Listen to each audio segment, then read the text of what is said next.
नमस्कार। फेन्काको new south Wales राज्य समितिले एभरेस्ट डे भनेर निकै ठुलो कार्यक्रम गरेको छ। यसको विषयमा अलिकति यहाँले चर्चा गरिदिनुहोस् न। हजुर, धन्यवाद सीताजी। यो एभरेस्ट डे सेलिब्रेसन चाहिँ फेन्काले आफ्नो सिग्नेचर प्रोग्रामको रूपमा गएको 5 वर्षदेखि मनाउँदै आएको हो। हामीले चाहिँ विशेष गरेर यो प्रोग्रामलाई 2 भागमा बाँडेर गर्ने गर्छौँ। एउटा चाहिँ अब यो मे 29 जुन चाहिँ अब एडमिन हिलारी र तेन्जिङ नोर्गेले चाहिँ सगरमाथा चढेको दिन, त्यो दिन पारेर हामीले चाहिँ त्यसको साँझमा क्लाइमेट चेन्ज सम्बन्धी अवेर गराउने हिसाबले अनलाइन प्रोग्राम गर्छौँ। त्यो चाहिँ देशव्यापी प्रोग्राम हुन्छ। त्यो हिजो थियो। त्यो बाहेक हरेक स्टेटले चाहिँ अस्ट्रेलियाका विभिन्न सहरहरूमा फिजिकल कार्यक्रम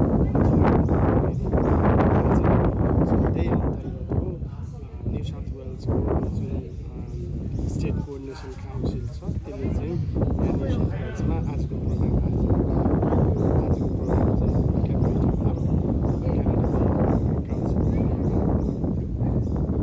चाहिँ प्रोग्राम एकदमै सक्सेसफुल भयो। हाम्रो स्टेट कोअर्डिनेटर मुक्ति पोखरेलज्यूले चाहिँ प्रोग्रामको कोअर्डिनेसन गर्नुभएको छ र चाहिँ आजको प्रोग्राम तपाईँले देखिहाल्नुभयो। प्रकाश पौडेल चाहिँ डाक्टर प्रकाश पौडेल हाम्रो केन्द्रीय सचिव हुनुहुन्छ, उहाँले सञ्चालन गर्नुभएको थियो र चाहिँ प्रोग्राममा चाहिँ हाम्रो साउथ वेल्सका बालबालिकाहरूले राम्रो नृत्य प्रदर्शन गर्नुभयो। त्यसको साथसाथै हामीले एकदमै राम्रो पेन्टिङ, लगभग कति 48-50वटा पेन्टिङ थियो आजको प्रदर्शनीमा। सबभन्दा रमाइलो कुरो चाहिँ के भयो भने मैले चाहिँ हाम्रो 3जना गेस्टहरू लाई चाहिँ लिएर पेन्टिङ देखाउँदै थिएँ। त्यो देख्ने बित्तिकै चाहिँ हाम्रो नाइथन हेगरीले चाहिँ उसले चाहिँ यो म एउटा पेन्टिङ छान्छु र मैले छानेको पेन्टिङले मेरो अफिसमा लगेर राख्छु भनेर भन्ने त्यो मतलब चाहिँ ऊ इम्प्रेस्ड भयो होइन। अब त्यो नतिजा पनि हामीले देख्यौँ। 4वटा पेन्टिङ चाहिँ 5 मिनटमा चाहिँ सबैले लिए गयो होइन। यो चाहिँ अब हाम्रो लागि पनि एउटा चाहिँ उल्लेखनीय कुरा हो होइन।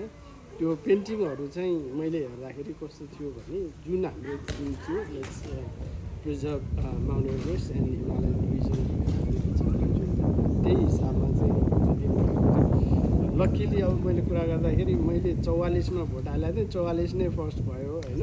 44मा मैले भोट हाल्नुको कारण चाहिँ के थियो भने त्यहाँ माउन्टेन छ, स्नो छ अनि लेक छ होइन।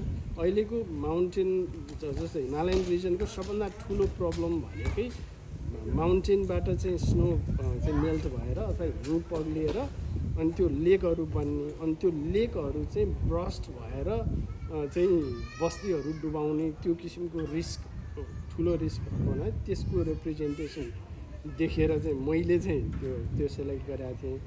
त्यो नै चाहिँ सबैले चाहिँ सेलेक्ट गर्नुभएछ। That's good.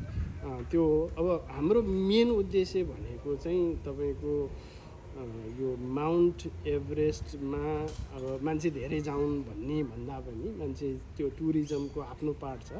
त्यो भन्दा पनि माउन्ट एभरेस्ट र हिमालयन रिजनमा क्लाइमेट चेन्जले के असर गर्दैछ र चाहिँ त्यसको अवेरनेस बढाएर हामीले सकेसम्म बढी प्रोग्रामहरू त्यहाँ लगेर त्यहाँको सस्टेनेबिलिटीमा कसरी कन्ट्रिब्युट गर्न सकिन्छ भन्ने हिसाबले हो होइन। अब यसलाई चाहिँ हाम्रो एम भनेको एउटा यसलाई ग्लोबल मुभमेन्ट बनाउने हाम्रो एम। कहिलेदेखि सुरु गर्नुभएको छ? सो मैले अघि पनि भने 2021मा जब फेन्काको नयाँ कार्य समिति इलेक्ट भयो त्यति बेला चाहिँ हामीले एउटा बृहत वर्कसप गऱ्यौँ हाम्रो चाहिँ मेम्बर रिप्रेजेन्टेटिभहरूसँग। अनि त्यसमा चाहिँ एउटा कुरा चाहिँ के डिक्लेयर भएको थियो, त्यो अहिले पनि फेन्काको उसमा छ भने हामीले मेम्बर अर्गनाइजेसनका प्रोग्रामहरूलाई चाहिँ प्रमोट गर्ने हो हाम्रो काम। हामी आफैले धेरै प्रोग्रामहरू गर्ने होइन होइन। तर 1-2टा यस्तो सिग्नेचर प्रोग्राम हामीले गर्नुपर्छ जसको चाहिँ मतलब कुनै पनि अब एउटा संस्थाले गर्नुभन्दा अर्गनाइजेसन फेन्का एज ए अर्गनाइजेसन गर्दा राम्रो पनि देखियोस्। अनि त्यो पोलिटिकल पनि नहोस्, रिलिजियस पनि नहोस्। त्यस्तो किसिमको के हुन्छ त भने हामी छलफल गर्दाखेरि एभरेस्ट भनेको चाहिँ हाम्रो नेचुरल हेरिटेजको कुरा गऱ्यौँ नि त हामीले होइन, त्यसमा न पोलिटिक्स छ न रिलिजन छ न केही छ, त्यो हाम्रो प्राइड हो। अनि त्योलाई लिएर एउटा चाहिँ प्रोग्राम गरौँ भन्ने हिसाबले त्यहाँबाट डिसाइड भएर हामी प्रोग्राम सुरु गर्न थालेको यो चाहिँ 5औं प्रोग्राम हो यो वर्षको प्रोग्राम। 5औं पटक फेन्काले सुरु गरेको 5औं भयो, तर अन्य राज्यहरूमा पनि गर्छ कि न्यू साउथ वेल्समा मात्र गरिरहेको? होइन, यो प्रोग्राम त मैले फेन्का त अस्ट्रेलिया वाइड नै भयो हजुर होइन, र चाहिँ अरू सबै राज्यहरूमा भइरहेको छ। आजको प्रोग्राम 8वटै अस्ट्रेलियाको स्टेट र टेरिटोरीमा भइराखेको छ। अहिले हामी बोल्दै गर्दाखेरि प्रोग्रामहरू भइराखेको छ होइन। यहाँहरूले यो प्रोग्रामहरू गरिरहँदाखेरि यहाँ अस्ट्रेलियामा बसेका नेपालीहरू लगायत यहाँका अस्ट्रेलियन कम्युनिटीलाई त यहाँहरूले इन्भल्भ गराउनुहुन्छ, उहाँहरूलाई सूचना दिने सुसचेत गराउने काम गर्नुभएको छ। नेपाल गभर्मेन्टसँग कसरी कोरिलेसन अथवा कोलाबोरेट कसरी गर्नुभएको छ? सो नेपाल गभर्मेन्टसँग पनि हाम्रो कनेक्सन छ। जस्तो मैले अघि भने नि, हामीले जुन 29मा इन्ट्र्याक्सन प्रोग्राम गर्छौँ भने त्यो इन्ट्र्याक्सन प्रोग्रामबाट आएको निचोडलाई हामीले हरेक वर्ष चाहिँ त्यसको एउटा पेपर बनाएर त्यो चाहिँ एम्बेसी मार्फत नेपाल गभर्मेन्टलाई पठाउँछौँ। हाम्रो चाहिँ यो प्रोग्राम भयो र यो प्रोग्रामबाट यस्तो निचोड निस्किएको छ भन्ने कुरो चाहिँ हाम्रो त्यो ट्रेन नै छ, त्यसरी चाहिँ पठाउँछौँ। र चाहिँ हामीले त्यो इन्ट्र्याक्सन प्रोग्राममा कहिलेकाहीँ जस्तो गएको दुई वर्ष अगाडि हामीले चाहिँ नेपालकै रनासको चाहिँ त्यतिखेरको के भन्छ त्यो चिफ, उहाँलाई पनि बोलाएको थियौँ। इसिमोडको चाहिँ हाम्रो चाहिँ डाइरेक्टरहरूलाई बोलाएर पनि प्रोग्राम गरेका छौँ। त्यसरी पनि हामीले नेपालसँग कनेक्सन चाहिँ गरिरहेको छ। तर आजको प्रोग्राममा हेर्दाखेरि यहाँको न्यू साउथ वेल्स राज्यको वाणिज्य दूतावास दूत पनि आउनु भएन, अनि क्यानबेरा एम्बेसीबाट पनि कोही रिप्रेजेन्टेटिभ देखिएन। किन अहिलेको यस्तो स्थिति चाहिँ यस्तो छ? अब त्यो उहाँहरूलाई के अरे नचाहेर होइन, तपाईँलाई थाहा नै छ। अब अहिले एम्बेसडर पनि हुनुहुन्न र चाहिँ वाणिज्य दूतहरूलाई पनि रिकल गरेको अवस्था छ होइन। त्यो हुँदाहुँदै पनि यहाँ न्यू साउथ वेल्सको चाहिँ मलाई जानकारी आएको थियो, उहाँ चाहिँ अस्वस्थ भएर आउन नसक्नु भएको। त्यो उहाँ पनि पास भइसक्नुभयो, त्यही पनि पास काउन्सिल भए पनि उहाँ आउन चाहनुहुन्थ्यो, तर स्वास्थ्यको कारणले आउन नपाएको भन्ने जानकारी भएको छ।